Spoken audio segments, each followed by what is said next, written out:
We vacated the room and knocked on Kat and Terry's door.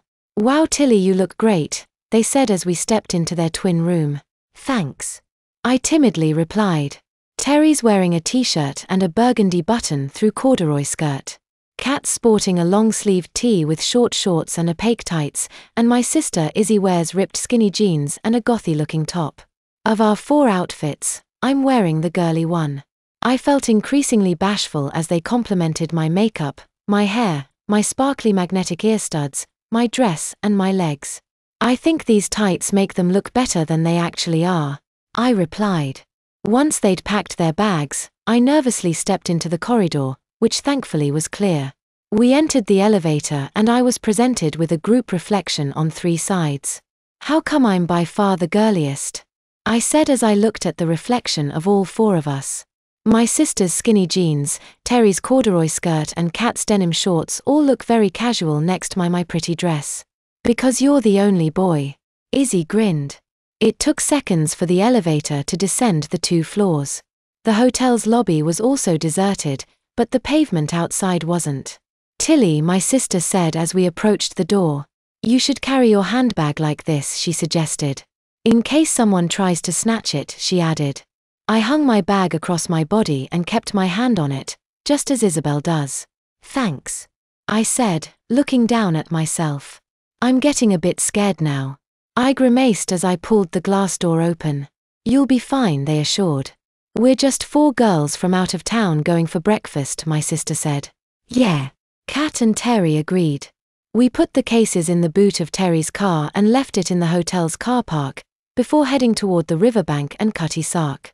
I couldn't help but glance in almost every shop window. Not to observe the goods on display but to catch my reflection. Feeling confident that I convincingly pass as a girl, my main fear was being chatted up by some guy. I don't know what I'd do in that situation. Probably just run. We head towards the river because they've decided they want to eat somewhere with a view. We pass numerous greasy spoons that I'd have been more than happy to dine in, but under the circumstances, a taxi driver's cafe is somewhere a girl like me wouldn't be seen in. I began wondering what kind of girl I am. I'm a long way from the rock chick who watched the greatest rock band ever last night. Maybe I'm doing a hairdressing course at college, or maybe travel and tourism. Girls do that. Or maybe I'm just doing my A-levels, which I am. I figure that's as good a cover story as any, should anyone ask. My name's Matilda. I'm in 6th form, at an exclusive girls' school with a horrific uniform. No. I'm getting carried away with myself. "You okay?" my sister asked. "Yeah, just daydreaming a bit," I confessed. "What about?" "I dunno," I fibbed. "Just stuff. Coming to terms with being an honorary girl.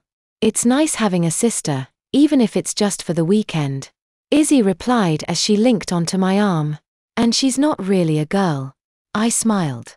"That bit doesn't bother me," she replied. "I know." I smiled. "These shoes are really comfy," I said, watching my legs and feet. "They are," Izzy agreed. "That's why almost every girl has a pair." We approached the Cutty Sark and in light of Terry's ignorance of its significance, Kat gave us all a quick lecture. The fastest clipper, Indian Tea Company, almost destroyed by fire, blah blah blah. None of us wanted a Nando's breakfast, but a little further along was a riverside cafe with a decent-looking menu and prices to match the view of the Thames. At £15 for a full English, we went for Eggs Benedict at a mere £11.95. It was expensive, but my oh my, it was good. The waitress cleared our plates and we ordered another pot of tea. Another group of eaters occupied the table beside ours as our tea was delivered. I didn't pay much attention because I didn't want to draw much attention to myself, but, "Hey, weren't you guys at the Enormodome last night?" one of them asked. We all turn. Kat and Izzy reply, confirming that we were and that it was an amazing gig, and I land my eyes on the cute girl with the braids. She smiles the broadest smile. I gulp before responding with an affable, yet pursed smile. "Hi." I meekly peep, trying to sound as feminine as possible and shyly thumbing the ends of my hair. "Hiya," she confidently responds. "I'm Jenna." "Tilly." I gulp. "Matilda," my sister added, grinning at me before engaging Jenna in conversation. I smiled at Terry, who was rolling herself a cigarette, which, once made, she offered to me. I gulped and smiled and took it from her. She rolled another and we quickly escaped to the cafe's veranda, which overlooked the river. Do you think they know I'm not a girl? I asked after exhaling my first drag. Well, you look like a girl and can sound like a girl, Terry shrugged. So I doubt it, she said. Plus Sissy jumped in before you could say too much. Thank heavens, I said as Terry lit her cigarette.